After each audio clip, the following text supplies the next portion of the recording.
Baik, hari ini kita akan belajar tentang perkembangbiakan makhluk hidup. Kalau sebelumnya kita mempelajari tentang ciri makhluk hidup, sekarang kita mempelajari tentang perkembangbiakan dari makhluk hidup itu sendiri.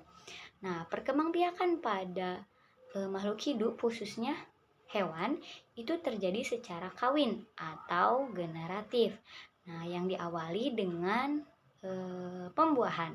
Nah, pembuahan ini bisa terjadi jika sel kelamin betina atau sel telur itu bertemu atau berbaur atau bersatu dengan sel kelamin jantan atau yang biasa disebut sebagai spermatozoid. Nah, kemudian zigot itu bisa tumbuh dari hasil pembuahan itu. Nah, zigot itu tumbuh kemudian menjadi embrio atau sering kita sebut sebagai janin. Nah, embrio ini kelak akan menjadi keturunan baru. Nah, oke. Untuk cara perkembangbiakan hewan itu terbagi menjadi 3 jenis. Yang pertama ada hewan ovipar, yang kedua ada hewan vivipar, dan yang ketiga itu ada hewan ovovivipar. Oke, yang pertama ada hewan ovipar. Nah, hewan ovipar ini adalah hewan yang berkembang biak dengan cara bertelur. Nah, setelah telur itu dibuahi, induk betina akan mengeluarkan telur tersebut keluar tubuh.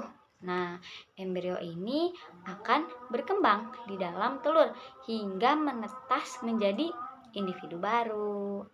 Oke, untuk contoh hewan ovipar, apakah ada yang mau memberi contoh? Ayam, iya betul sekali Rijal. Contohnya ada ayam, bebek.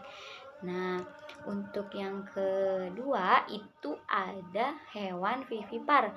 Nah, hewan vivipar ini adalah hewan yang berkembang biak dengan cara melahirkan anak atau melahirkan gitu ya. Nah, embrio ini berkembang di dalam tubuh induk betina hingga kemudian siap untuk dilahirkan. Nah, induk betina ini akan memberikan nutrisi pada embrio melalui plasenta.